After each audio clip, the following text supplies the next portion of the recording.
السلام علیکم۔ بسم اللہ الرحمن الرحیم۔ ایک مرتبہ میں سمندر کے سفر پر نکلا۔ مسافروں کی کل تعداد 30 تھی اور ہم سب ایک کشتی پر سوار تھے۔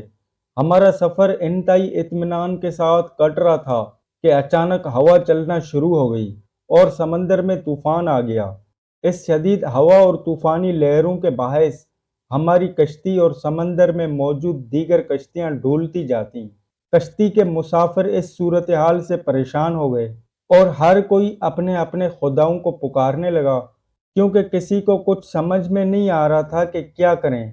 سمندر سے اٹھنے والی لہریں ایک سمت کے بجائے ہر طرف سے کشتی کو اپنی لپیٹ میں لے رہی تھیں۔ تھک ہار کر ملا نے بھی چپو چھوڑ دیے اور ایک طرف بیٹھ گیا۔ اب ہم میں سے ہر کسی شخص کو یقین ہو چلا تھا کہ موت یقینی ہے۔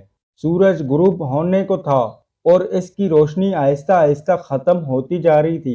شام کا اندھیرا اور منزل کا کوئی پتہ نہیں۔ یہ بھی خبر نہ تھی کہ کشتی کس سمت جا رہی ہے اور سمندر کی لہریں اب کب تک کشتی کو سلامت رکھنے دیں گی۔ اس خوف آرائش کی حالت میں رات گزر گئی اور صبح کو ہلکی ہلکی روشنی پھیلنے سے ہر طرف اجالا ہی اجالا ہو گیا۔ کشتی کے رات بھر ہچکولے کھانے کے بعد کسی کو کچھ خبر نہ تھی کہ ہم کہاں پہنچ گئے ہیں۔ پھر اگلا دن بھی اسی کیفیت میں گزارا اور اسی طرح رات کے بعد دن اور دن کے بعد رات آتی گئی اور ہماری کشتی کو سمندر میں پھنسے ہوئے پورے 30 دن گزر گئے۔ پھر اچانک 30 دنوں کی اس صورتحال کے بعد بھولے بھٹکے مسافروں کو دور سے ایسا نظر آیا جیسے کچھ درخت سمندر میں کھڑے ہوں۔ 30 دن سے مصیبت میں پھنسے ہوئے مسافروں کو یہ منظر دیکھ کر امید کی کچھ کرن نظر آئی اور ملا نے جلد از جلد وہاں تک پہنچنے کے لیے پوری طاقت کے ساتھ چپو چلانا شروع کر دیے اور کشتی کو تیزی کے ساتھ ان درختوں کی طرف لے جانے لگا۔ کشتی میں موجود مسافر جنہیں یقین ہو چکا تھا کہ اب موت کے سوا کوئی چیز نہیں، ان کے چہرے زندگی کی امید سے چمک رہے تھے۔ پھر کشتی جوں جوں قریب ہوتی گئی درخت صاف دکھائی دینے لگے۔ ملا پوری طاقت سے کشتی چلا رہا تھا کہ سورج غروب ہونے سے پہلے پہلے ان درختوں تک پہنچا جائے، تاکہ کہیں ایسا نہ ہو کہ اندھیرا ہو جانے کے باعث ہم اس آخری امید سے بھی ہاتھ دھو بیٹھیں۔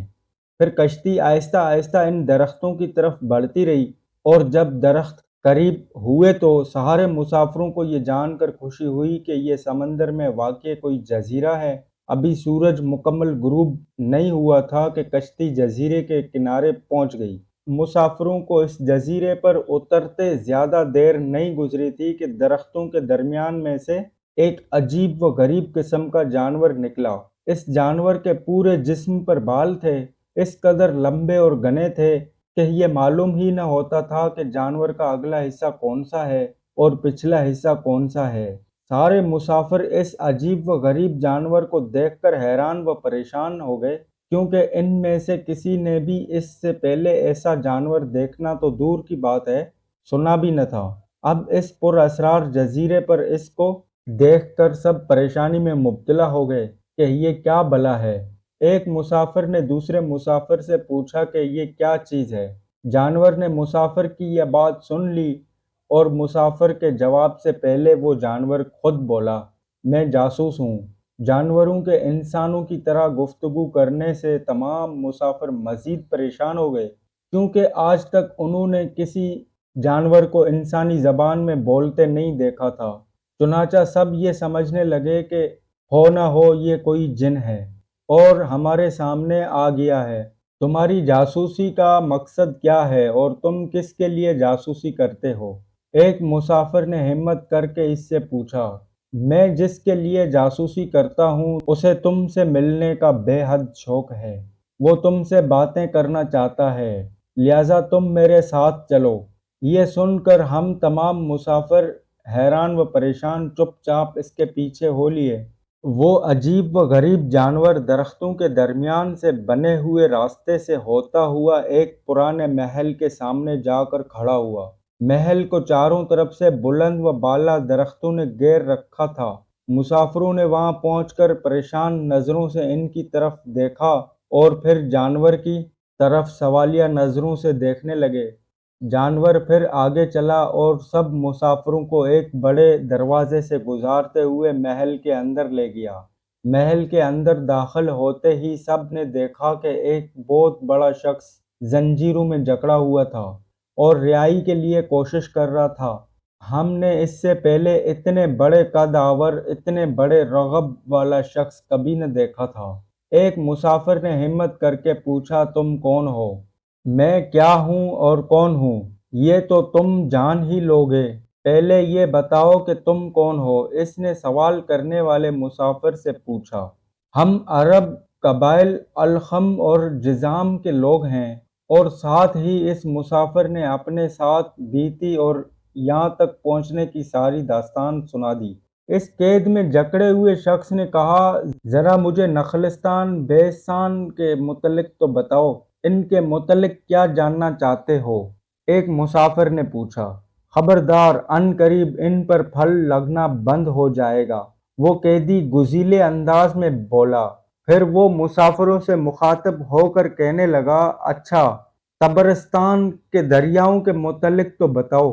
مسافروں نے کہا، دریا کے متعلق کیا پوچھنا چاہتے ہو؟ وہ بولا، اس میں پانی ہے۔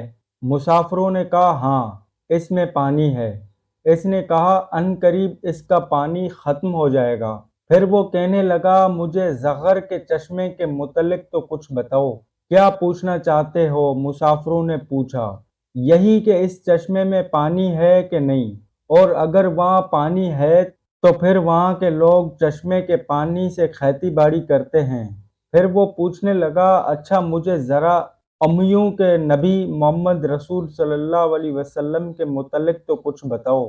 مسافروں نے جواب دیا، انہوں نے مکہ سے اپنی دعوت کا آغاز کیا اور اب وہ مکہ سے نکل کر مدینہ میں موجود ہے۔ کیا وہ عرب کے لوگوں کے ساتھ کوئی لڑائی لڑے اور عربوں نے لڑائی میں اس کے ساتھ کیا سلوک کیا؟ قیدی نے پوچھا۔ جواب ملا، لڑائی میں تو وہ عربوں پر غالب رہے اور بہت سے عربوں نے تو ان کی اطاعت قبول کر لی اور اب وہ خود کو ان کی تابعداری میں رکھتے ہیں۔ یہ سنتے ہی وہ غصے سے پھنکار اور زنجیروں کو جھٹکا دیا۔ پھر مسافروں کو مخاطب کر کے بولا، اب میں تم کو اپنے متعلق بتاتا ہوں کہ میں دجال ہوں، اور تمہاری باتوں سے یہ معلوم ہوتا ہے کہ مجھے یہاں سے نکلنے کی اجازت ملے گی، پھر میں اس جزیرے سے نکلوں گا اور 40 دن میں ساری دنیا گھوموں گا۔ دنیا میں کوئی بستی اور گاؤں ایسا نہیں ہوگا جہاں سے میرا گزر نہ ہو۔ ہاں، مکہ اور مدینہ میں جانا میرے بس سے باہر ہے، مجھے وہاں جانے کی اجازت نہیں۔ میں ان دونوں شہروں میں داخل ہونے کی کوشش بھی کروں گا تو میرے آگے فرشتے رکاوٹ بن جائیں گے، ان کے ہاتھوں میں تلواریں ہوں گی اور وہ مجھ سے لڑیں گے۔ یہ داستان ہمیں ایک صحابی تمیم داری رضی اللہ تعالیٰ عنہ نے سنائی، جو اسلام قبول کرنے سے پہلے عیسائی تھے۔ یہ عجیب و غریب واقعہ دیکھنے کے بعد آپ نبی اکرم صلی اللہ علیہ وسلم کی خدمت میں حاضر ہو کر مسلمان ہو گئے۔ اللہ حافظ۔